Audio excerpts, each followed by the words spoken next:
খুলনার অভ্যন্তরীণ সব রুটে বাস চলাচল বন্ধ। জেলা বাস মালিক সমিতির সিদ্ধান্ত অনুযায়ী শুক্রবার সন্ধ্যা ৬টা থেকে শনিবার সন্ধ্যা ৬টা পর্যন্ত ২৪ ঘন্টা বাস চলাচল বন্ধ থাকবে।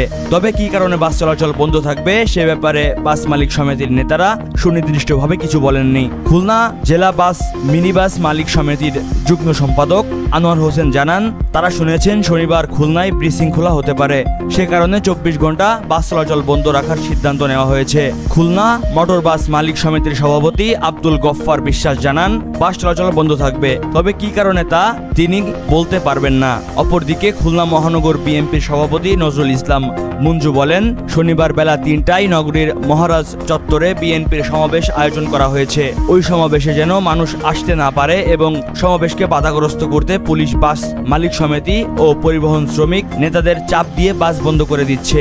এ সময় তিনি আরো বলেন, বাস বন্ধ করে সমাবেশ বন্ধ করা যাবে না। মুহিবুল্লাহ নাহিন, প্রহর 24।